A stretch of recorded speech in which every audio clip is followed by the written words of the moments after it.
बोलो जयकारा बोल मेरे श्री गुरु महाराज की जय। सभी गुरुमुख प्रेमियों से सप्रेम जय सच्चिदानंद। संतों, महापुरुषों और आम दुनियादार के विचारों में दिन रात का अंतर होता है, जमीन आसमान का फर्क होता है। क्यों कि जहाँ संत महापुरुष किसी भी गरीब से गरीब व्यक्ति को राजा महाराजा का स्थान दे देते हैं, सम्राट कहकर भी संबोधित कर देते हैं, धनवान कह देते हैं। वहीं संसारिक नजरिए से या संसारिक दृष्टिकोण से कोई आम इंसान ऐसे व्यक्ति को कंगाल, भिखारी, निर्धन केवल इस प्रकार के शब्दों से ही संबोधित करते हैं। संतों महापुरुषों का अपना अलग ही दृष्टिकोण होता है। आम दुनिया से, संसार से बिल्कुल उल्टा होता है। परम संत कबीर साहब जी कथन करते हैं, वास्तव में वो अपने प्रवचनों में ये दर्शाना चाहते हैं कि वास्तव में निर्धन कौन है और धनवान कौन है। गुरु ग्रंथ साहब की वाणी है, कबीर साहब जी कथन करते हैं, कहे कबीर निर्धन है सोई, जाके हृदय नाम न होई। एक और जगह भी कबीर साहब जी ने अपने वचनों में दर्शाया है, कबीर सब जग निर्धना, कबीर सब जग निर्धना, धनवंता नहीं कोय, धनवंता सोई जानिए, सत नाम धन होय। संसार में बड़े बड़े धनाढ़, बड़े बड़े धनवान राजा महाराजा व्यक्ति विद्यमान हैं, परंतु वे भी अगर मालिक के सच्चे नाम से वंचित हैं, सच्चे नाम से खाली हैं, जिनके हृदय में नाम नहीं बसता, तो ये परम संत श्री कबीर साहब जी के वचन हैं कि उन्हीं को निर्धन और कंगाल समझना चाहिए। क्योंकि मालिक के नाम सुमरण के बिना, भगवान के नाम सुमरण के बिना लोभ और तृष्णा का फिर अंत नहीं होता। जिसके हृदय में नाम नहीं है, जो नाम को जपता नहीं है, जो नाम का सुमरण नहीं करता है, उसके भीतर, उसके हृदय में लोभ और तृष्णा भरे पड़े होते हैं। लोभ और तृष्णा का अंत नहीं होता उसके जीवन में, कामनाएं समाप्त नहीं होती और मन की भूख कभी मिटती नहीं, मिट सकती नहीं। संसार के धन पदार्थ चाहे मनुष्य को कितने भी प्राप्त हो जाए, लेकिन मनुष्य तृप्त नहीं होता। एक राजा का 7 देशों पर अधिकार था। लेकिन वो मालिक की भक्ति, मालिक के नाम से खाली था, कोसों दूर था, और तृष्णा और लोभ ने उसके मन पर पूरी तरह अधिकार कर रखा था। वो तो 7 देशों पर अधिकार करने वाला कहलाता था, 7 राज्यों पर उसका अधिकार था, 7 देशों पर। लेकिन उसी के दिल पर तृष्णा और लोभ ने अधिकार कर रखा था, कब्जा जमा रखा था। और तृष्णा के वशीभूत होकर उसने एक और देश को जीतने का विचार बनाया और अपनी विशाल सेना को लेकर चल पड़ा। आक्रमण करने के लिए निकला था। राजा, चूँकि हम जानते हैं पालकी में सवार होकर जाया करते हैं, पूरा दमखम लाव लश्कर के साथ।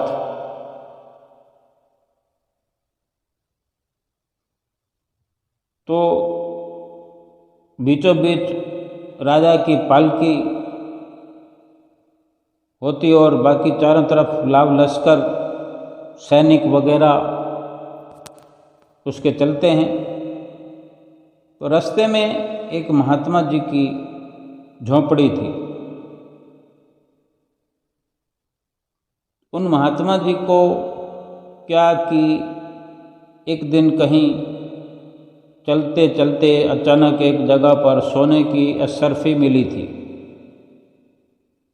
उस अशर्फी को उन्होंने उठा लिया, ये सोचकर अपने पास रख लिया कि कभी कोई ऐसा व्यक्ति मिलेगा जिसको इस अशर्फी की अत्यधिक आवश्यकता होगी तो उसे हम दे देंगे।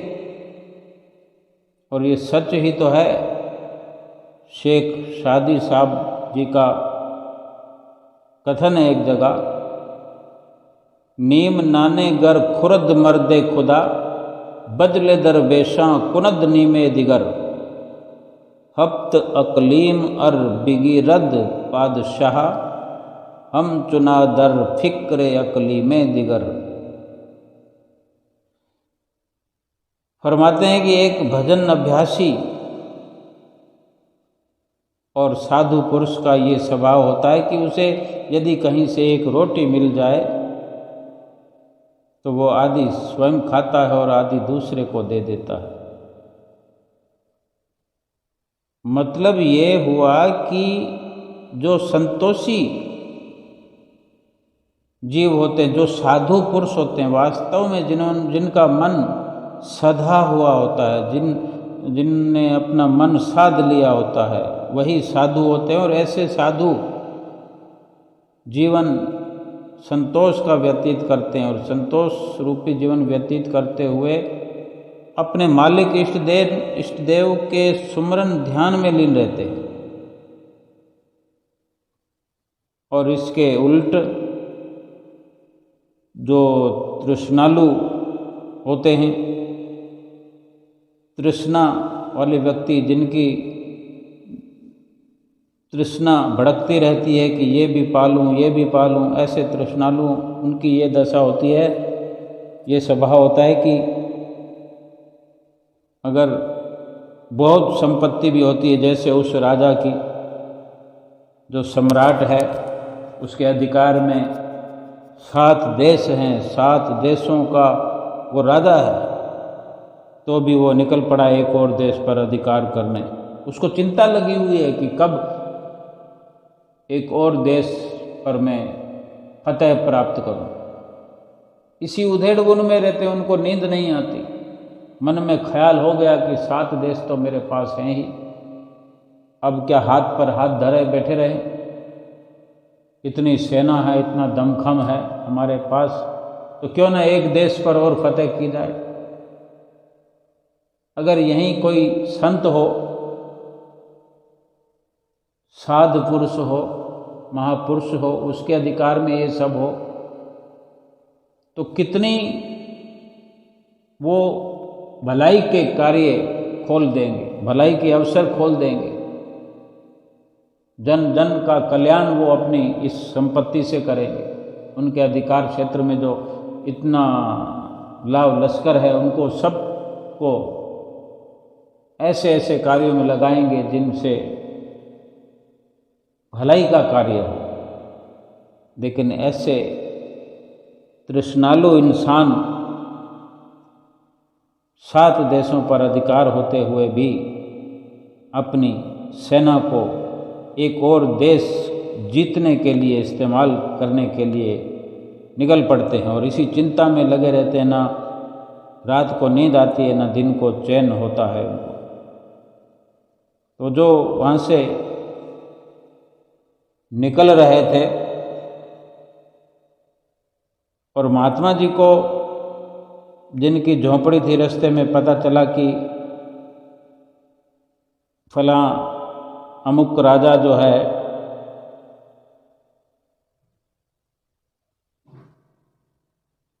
एक और देश को जीतने के विचार से इतनी विशाल सेना लेकर यहाँ से गुजरने वाला है और जिसकी बाहर से आवाज़ें आ रही थी, तो झोंपड़ी से बाहर आए और देखते ही देखते राजा की पालकी नज़दीक आई। विशाल सेना के साथ पालकी में राजा गुजर रहा है। तो उन्होंने वो सोने की जो मुद्रा थी, सोने की जो सर्फी थी, राजा की पालकी की तरफ उछाल दी। राजा के पास वो मुद्रा असरफी पहुंच गई, पालकी के भीतर जा गिरी। राजा ने ये सब देखा तो राजा ने पालकी रोक कर पूछा कि ये सोने की मुद्रा किसने फेंकी है, असरफी। जब एक सैनिक के मुख से सच्चाई पता चली कि उसने जो सैनिक ने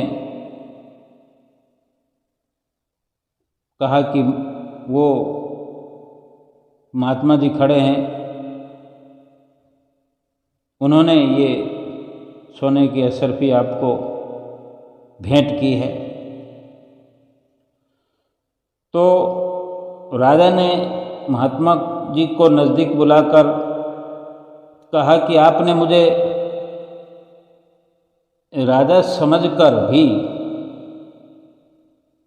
ये सोने की असरफी मुझे भेंट की है, तो आपने किस कारण ऐसा किया?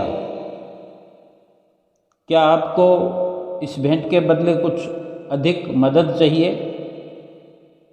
क्या आपको अपनी कुटिया बनाने के लिए ज़मीन, धन या किसी अन्य वस्तुओं की ज़रूरत है जो इतनी कीमती असरफी भेंट की है? तो महात्मा जी ने उत्तर दिया, मेरे मन में न तो कोई इच्छा है और न ही आपसे मुझे कोई उम्मीद है, न मुझे आपसे कुछ लेना है। मैंने तो आपको एक गरीब समझकर, निर्धन समझकर आपकी और ये सोने की असरफी फेंकी है। साफ शब्दों में कह रहे हैं महात्मा जी। राजा ने भी कहा कि आपने ये सोने की असरफी भेंट की मुझे। सैनिक ने भी कहा कि उस महात्मा जी ने ये सोने की असरफी आपको भेंट की है, शब्दों को सुधार कर। लेकिन महात्मा जी साफ सुंदर शब्दों में, सीधे सरल शब्दों में फिर से कहा कि मैंने आपको निर्धन समझकर आपकी और ये सोने की असरफी फेंकी है। समझने वाले तो इशारा समझते हैं। और महात्मा जी ने कहा कि मैंने ये सुना है कि आपके पास 7 देशों का राज्य है, 7 देशों पर आपका अधिकार है, आप मालिक हैं, 7 देशों के राजा हैं। इतना शासन प्रशासन होने पर भी आपकी तृष्णा नहीं मिटी, इसलिए एक और देश पर विजय प्राप्त करने के लिए आप ये सेना लेकर जा रहे हैं। और इसी उधेड़ बुन में आप जाने कब से चिंतित हैं, चिंता में रहते हैं। ना आपको दिन में चैन आता है, ना रात को नींद आती है।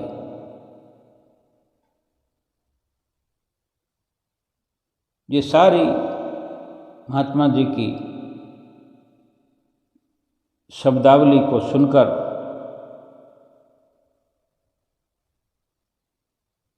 अपने अहंकार के नशे में जो चूर था, समझने की बजाय राजा बोला, मैं कई देशों का राजा हूँ, जो कुछ चाहिए आप मांग लो, आप जो कुछ भी मांग लोगे मैं आपको दे दूंगा।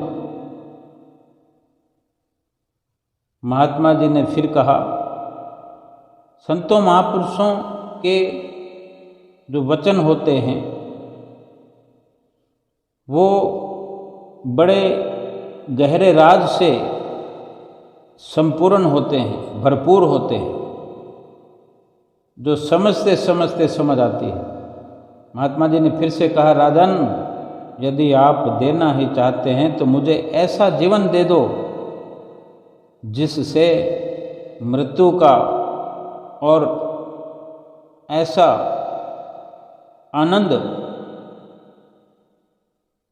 मिल जाए कि फिर शोक का भय ही ना हो, किसी प्रकार का दुख का डर ही ना रहे। ऐसा जीवन आप मुझे दे दो कि फिर न तो मृत्यु का डर रहे, ना किसी दुख का भय रहे।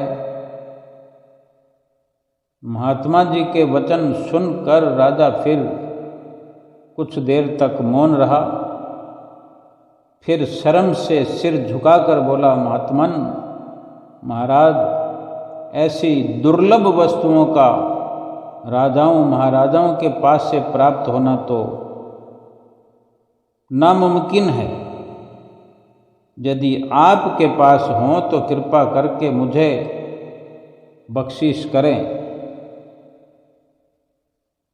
महात्मा जी ने अति प्रसन्न होकर कहा कि ऐसे अनमोल रत्न मुझे अपने गुरुदेव से प्राप्त हुए हैं। हमारे पास ये है,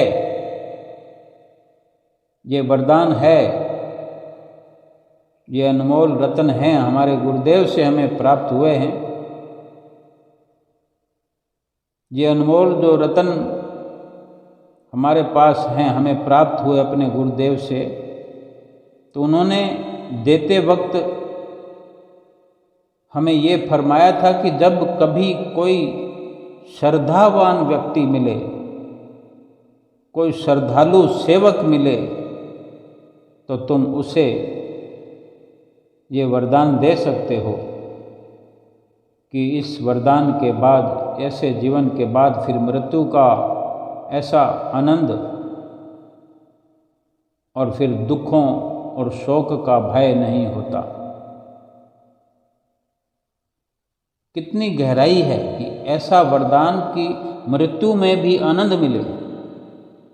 जहाँ हम मृत्यु के नाम से ही भय खाने लगते हैं, कपकपी दौड़ जाती है शरीर में। अगर ऐसा संभव होने वाला हो, ऐसी भनक पड़े कि हम मरने वाले हैं, केवल ऐसे ख्याल से ही शरीर कांप जाता है। और संत महापुरुष इसको वरदान कहते हैं कि अगर मृत्यु के नाम से आनंद प्राप्त होता हो, आनंद की अनुभूति होती हो, आनंद मृत्यु के ख्याल से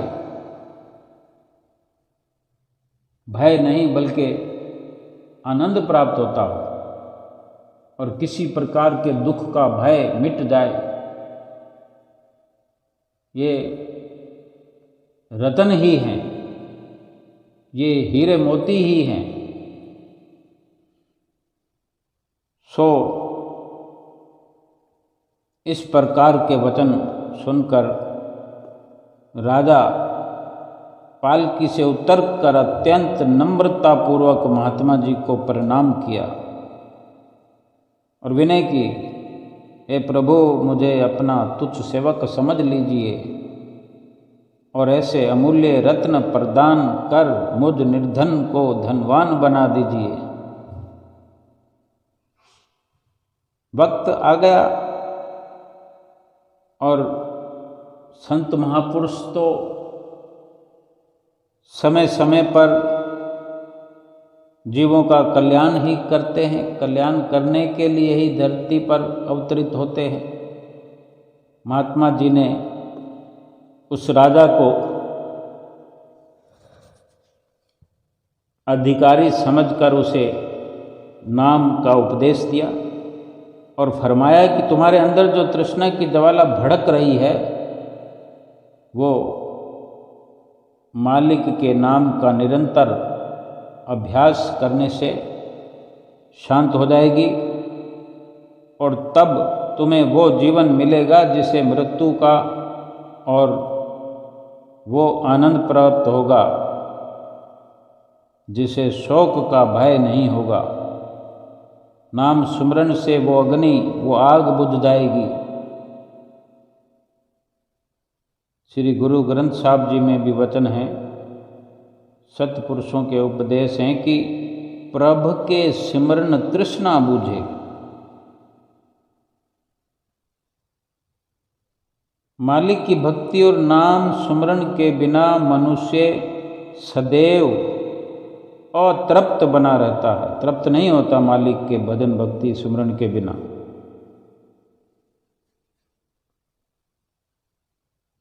गुरु ग्रंथ साहब में ही कथन है कि भूखियां भूख न उतरी जे बन्ने पुरियां भार। यानी चाहे किसी के पास, किसी के सामने धन का अंबार लगा दो, परंतु उसके मन की भूख अर्थात तृष्णा समाप्त नहीं होगी।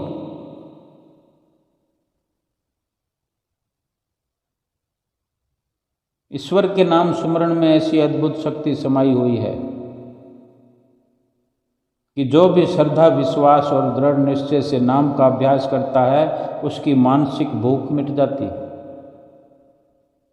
और वो तृप्त आत्मा हो जाता है, उसकी आत्मा तृप्त हो जाती है भगवान के नाम सुमन से। यानी उसे शाश्वत सुख आनंद की प्राप्ति होती है। संसार का कितना भी धन किसी को दे दिया जाए, वो भले कह सकता है कि बहुत है, बहुत है, बहुत है, बहुत है, बहुत मिल गया, थोड़ी ही देर में फिर वो सोचेगा कि इतना और मिल जाए, अभी ये मिल जाता तो ठीक था, इतना मिल जाता तो ठीक था। हम स्वयं अपने जीवन में देख सकते हैं कि हम वर्षों पहले हमारे पास क्या था, आज बढ़ते बढ़ते बढ़ते बढ़ते एक अच्छे मुकाम पर हम अगर पहुँचे हैं, अच्छा बैंक बैलेंस है, तो क्या साथ में ये इच्छा नहीं है कि अब इतने समय में इतना बढ़ा है तो अब थोड़े समय में और इतना बढ़ जाएगा, या हर साल हम ये देखते होंगे, हिसाब लगाते होंगे कि कितना बढ़ा, पिछले साल कितना बढ़ा था, इस साल कितना बढ़ा। और एक साल की कोई म्याज तो नहीं है कि एक साल में देखना है, हो सकता है 6 महीने में हिसाब लगाते हों, या फिर हो सकता है कि रोज़ के रोज़ हमें पता लगता हो। हमने इस प्रकार की अपनी सूझबूझ बना रखी हो कि हमें नित्य प्रति ये ज़रूरत पड़ती हो, कितना हो गया, कितना हो गया। यानी इतनी खोज खबर हम अपने बैंक बैलेंस की लेते रहते हैं, अपनी संपदाओं का आकलन करते रहते हैं। आत्मिक धन के लिए हमें फुर्सत नहीं है। केवल अपने लाभ लश्कर से संसार के अंदर ही अपनी विजय पताका फहराने में लगे हुए हैं। कि अब इतना हो गया, अब इतना हो गया, हमने यहाँ झंडा गाड़ दिया, अब यहाँ झंडा गाड़ दिया, एक हमने दुकान ले ली, एक मकान और ले लिया, 2 प्लॉट ले लिए, इस दिवाली पर इतना सोना ले लिया, हीरो जड़ित अंगूठी ले ली, नेकलेस ले लिया। भगवान का नाम नहीं लिया तो महापुरुषों ने फरमा दिया कि हम चाहे कुछ सारे संसार का भी धन इकट्ठा कर दें, लेकिन संतों महापुरुषों ने फैसला दे दिया कि हम कंगाल हैं, निर्धन हैं। अब महात्मा जी का जो दृष्टांत है हमारे समझने के लिए काफ़ी है। जब इतनी तृष्णा होने पर कि 7 देशों का अधिकार क्षेत्र हो और एक देश और जीतने फतेह करने के लिए चल पड़ा हो, इंसान राजा कहलाता हो, लेकिन महात्मा जी ने तो उसको गरीब से गरीब कंगाल कह दिया कि तुम्हारी तृष्णा खत्म नहीं हुई, तुम्हें गरीब जानकर मैंने तुम्हें अशर्फी दी। और महात्मा जी के सत्संग से खड़े खड़े ही काया पलट भी हो गया। गहरा विचार अगर किया महात्मा जी के शब्दों पर, सत्संग पर, तो ये सारे उपदेश महात्मा जी के सुनकर जब वो अधिकारी बन गया, अपने आप को अधिकारी बना लिया, सेवक बना लिया,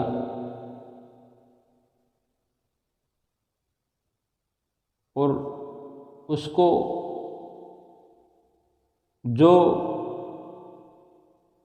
वरदान की ललक लगी, क्योंकि उसको जो भी वो कार्य करने जा रहा था, 8वें देश को फतेह करने जा रहा है, 7 देश पहले फतेह कर रखे हैं, तो चाहिए तो उसको वही, वो सब करके वो वही प्राप्त करना चाहता है कि मैं शांति प्राप्त करूं, सुख प्राप्त करूं, लेकिन उनमें है नहीं।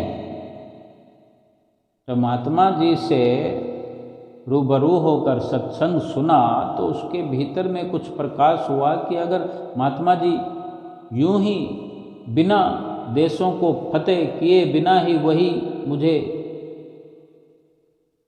मृत्यु के अंदर आनंद दिखा सकते हैं, शोक का भय मिटा सकते हैं, तो फिर इतने लाभ लश्कर लेकर इतने कठिन कार्य करने की क्या जरूरत है।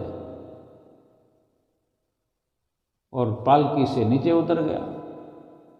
जो पालकी से नीचे उतर सकता है तो समझो हो मैं उसकी निकल गई, अहंकार निकल गया उसका, और महात्मा जी का सेवक बन गया और स्वीकार कर लिया उसने। ये वचन सुनकर जो प्रभाव उसके हृदय में पड़ा, जो बदलाव हुआ, तो उसने युद्ध का विचार ही त्याग दिया और अपनी राजधानी को वापस लौट चला। और फिर महात्मा जी के उपदेश अनुसार, महात्मा जी के कथन अनुसार ही राजकाज करने लगा।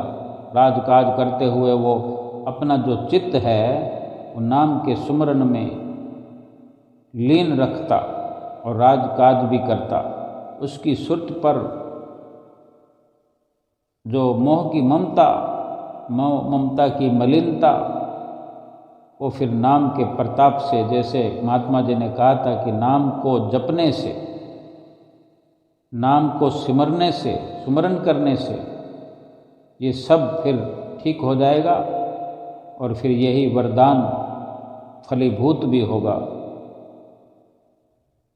और फिर धीरे धीरे ये मलिनता उतरती गई, वो सुरती पवित्र होती गई, निर्मल होती गई, उसकी तृष्णा का समूल अंत हो गया एकदम से।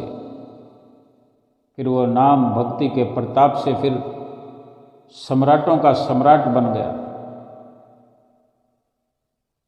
ऐसा सम्राट कि उसका लोक परलोक सुधर गया, लोक परलोक संवर गया। इस प्रकार की कथाओं और सत्संग के वचनों को पढ़ने से, सुनने से ये ज्ञान होता है, ये समझ आती है। जो ऐसे सत्संग में वास्तविकता दर्शाई जाती है, वास्तव में सतगुरु सच्चे परोपकारी और दाता हैं, जो कि निर्धन और कंगाल व्यक्तियों को सच्चे नाम की संपदा प्रदान करके उन्हें सही अर्थों में धनवान बनाते हैं। ऐसे नाम की सच्ची दात के बिना बड़े बड़े राजा महाराजा भी अतृप्त और दुखी बने रहते हैं। सतपुरुष श्री गुरु अर्जन देव जी महाराज कथन करते हैं कि सगल सृष्टि को राजा दुखिया, हरि का नाम जपत होए सुखिया। सारी सृष्टि का राजा भी सदैव दुखों चिंताओं से घिरा रहता है। सुखी तभी होगा वो जब ईश्वर के नाम को जपेगा। महाराजा जनक और महाराजा भर्तहरि वैभवशाली होने पर भी दुखी और अशांत थे। जब सतगुरु की शरण संगत ग्रहण की और पावन नाम की दात प्राप्त की, फिर उस नाम की कमाई करने पर जब उनके मन से आशा, तृष्णा आदि का अंत हुआ, कामनाओं से रहित हुआ मन और मन की मलिनता गुरु के ज्ञान से धुल गई, तब उनके हृदय में नाम और भक्ति की ज्योत जगमगाने लगी। फिर नतीजा हुआ कि मोह ममता से छुटकारा पाकर वे सच्चे आनंद में झूमने लगे। महापुरुष सुंदर शब्दों में कथन करते हैं, गुरु ग्रंथ साहब में वर्णन आया है, माई में धन पायो हरि नाम, मन मेरो धावन ते छूटियो कर बैठो विश्राम। माया ममता तन ते भागी, उपजियो निर्मल ज्ञान। लोभ मोह ए परस न साके, गही भक्ति भगवान। जन्म जन्म का संसा चूका, रतन नाम जब पाया। तृष्णा सकल विनाशी, मन ते निज सुख माही समाया। जाको होत दयाल कृपा निधि, सो गोविंद गुण गावे। कह नानक ए विधि की संपे, को गुरुमुख पावे। फरमाते हैं कि मैंने परमेश्वर के पावन नाम का सच्चा धन पा लिया है। इससे ये नतीजा हुआ कि मेरा मन इधर उधर की भाग दौड़ को छोड़कर सदा सदा के लिए संतुष्ट हो गया, शांत हो गया है। माया की आसक्ति शरीर से दूर हो चुकी है, क्योंकि हृदय में निर्मल ज्ञान का दीपक जलने लगा है, प्रकाश हो गया है। लोभ मोह आदि अब मुझे छू भी नहीं सकते, क्योंकि मैंने भगवान की भक्ति को चित्त में एकदम दृढ़ता से भर लिया है। और जब नाम रूप रतन की प्राप्ति हो गई, जन्मों जन्म के संशय भ्रम दूर हो गए, तृष्णा का अंत हो गया और मन अपने वास्तविक सुख के ठिकाने में जा समाया है, जिस पर कृपा सिंधु श्री सतगुरुदेव जी जहाँ दयाल विराजमान होते हैं, जिस पर दयाल हो जाते हैं, जिस पर दया बरसाने लगते हैं, वही परमेश्वर के गुण अनुवाद गायन करता है। सतपुरुष श्री गुरु तेग बहादुर जी महाराज फरमाते हैं, इस प्रकार की संपदा कोई विरला गुरुमुख ही पाता है अपने सतगुरु से। ये नाम रूपी सच्चे धन का प्रताप है कि उसके प्राप्त हो जाने पर मनुष्य का मन पूर्णतः संतुष्ट और तृप्त हो जाता है। यानी नतीजा ये होता है कि उसे सच्ची शांति प्राप्त होती है, शांत चित्त हो जाता है। अब इसकी विपरीत स्थिति पर विचार करें। क्या कभी हमने किसी ने सुना है कि सांसारिक धन संपदा प्राप्त हो जाने पर किसी के मन की भूख मिट गई हो, मन शांत हो गया हो, तृष्णा का अंत हो गया हो, उसका मन चंचलता त्याग दे, मन भटकना छोड़ दे धन पदार्थ के मिलने से। जैसे जैसे धन बढ़ता जाता है मन एकाग्र होता जाता है। क्या ऐसा सुना? मन और चंचल होता जाता है। मन चंचलता का त्याग नहीं करता, अधिक भटकता है। यदि कोई व्यक्ति ये कहे कि मुझे बहुत सा धन प्राप्त हो गया और उसे पाकर मेरे मन को सदा सदा के लिए विश्राम हो गया है, मन शांत हो गया, मन ने भागना छोड़ दिया, तो उसकी बात को भी ऐसे ही सत्य समझा जाए जैसे कोई कहे कि मैंने आग पर मिट्टी का तेल डाल दिया और आग को शांत कर दिया। ये सत्य नहीं है तो फिर वो भी सत्य नहीं है कि धन पदार्थों के प्राप्त करने पर मन शांत हो जाए। सारी बातों से ये स्पष्ट हो जाता है, महापुरुषों के हर प्रकार के वचनों से स्पष्ट हो जाता है कि नाम धन के प्रताप से ही ऐसे अमूल्य और नित्य पदार्थ अपने अंदर से ही प्रकट होते हैं। महापुरुष कोई थैला भर के, बैग भर के या टैची सूटकेस भर के कुछ भी ऐसे नहीं देते जो अपने भीतर में डालने होते। वो पहले से हमारे भीतर भरे पड़े हैं।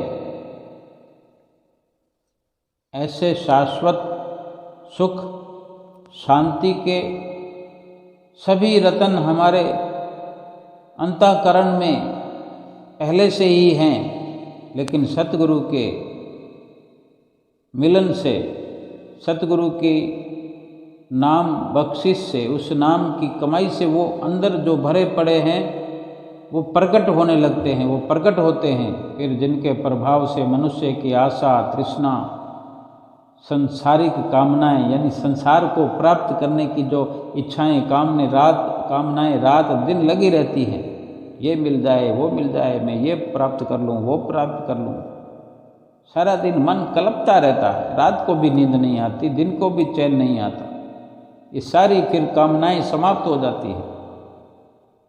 जीवन में अवनति और मृत्यु का भय भी फिर समाप्त हो जाता है।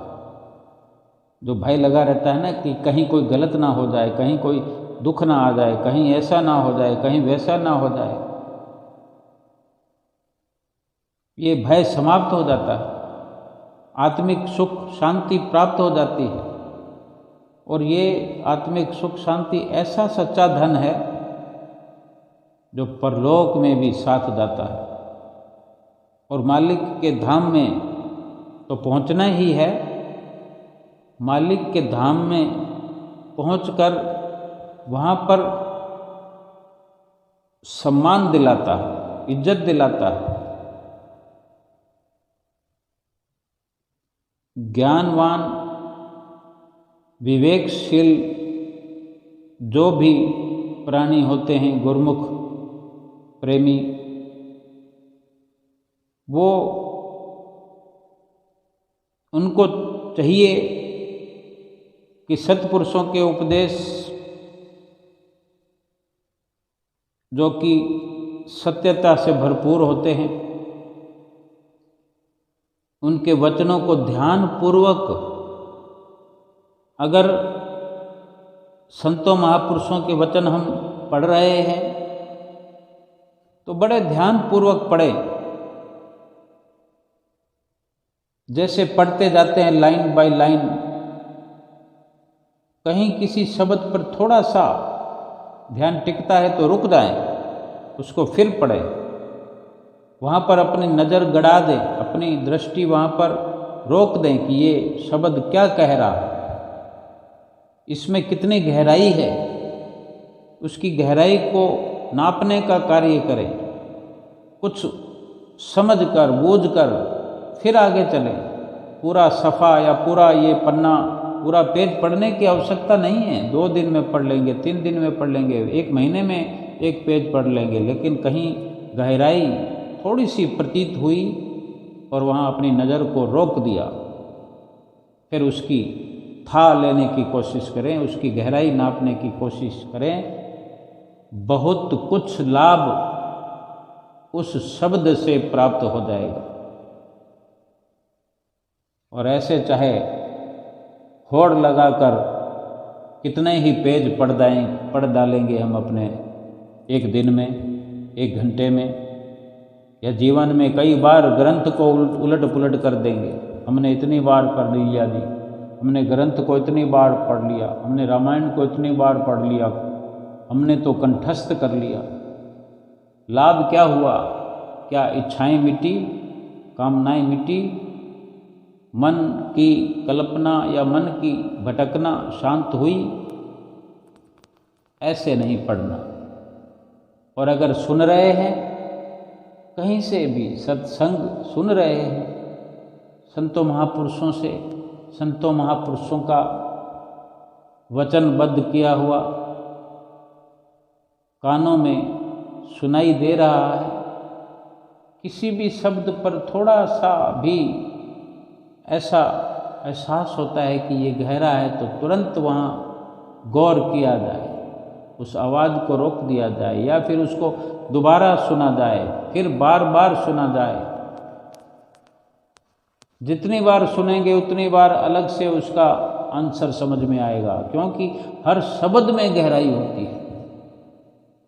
जितनी बार सुनेंगे, केवल उसको सुनकर खत्म करने की जरूरत नहीं है। जब तक लाभ ना हो तब तक सुनते रहें, अवश्य लाभ होगा। ज्ञानवान कर्तव्य परायण मनुष्य को चाहिए कि सत्पुरुषों के जो उपदेशों से भरे हुए वचन हैं, ध्यान पूर्वक पढ़कर सुनकर उन पर फिर अमल भी करें। पहले तो बार बार सुने, बार बार पढ़े, फिर उस पर अमल करें। और फिर ऐसे संत महापुरुषों की वाणियाँ सुनते सुनते, संतों महापुरुषों की वाणियाँ पढ़ते पढ़ते फिर संतों महापुरुषों की संगत भी ग्रहण करें, उनके साथ रहने का अवसर ढूंढे, तलाश करें कि किस प्रकार संतों महापुरुषों की संगत नसीब होगी। उनके साथ उठना बहना, उठना बैठना रहना, ये इस प्रकार से मनुष्य जीवन का पूरा पूरा लाभ उठाया जा सकता है। सत्पुरुषों की शुभ संगति ग्रहण करने से ही सच्चे नाम की प्राप्ति भी होती है। फिर सच्चे नाम की कमाई करने का भी भीतर में एक प्रकार की लगन लगती है। और फिर इस प्रकार श्रद्धा से, लगन से नाम की कमाई करके शाश्वत जो सच्ची दौलत है भक्ति की, सच्चा सरमाया है भक्ति का, सच्ची दौलत से मालामाल हुआ जा सकता है। सच्ची संपदा से मालामाल होकर के जीव मालिक के कुल से मिलता है, मालिक के धाम में जाकर पहुंचता है। और यही इस जीवन का अनमोल लक्ष्य है, जिसे प्राप्त करके अपना जीवन सफल करना है। बोलो जयकारा बोल मेरे श्री गुरु महाराज की जय।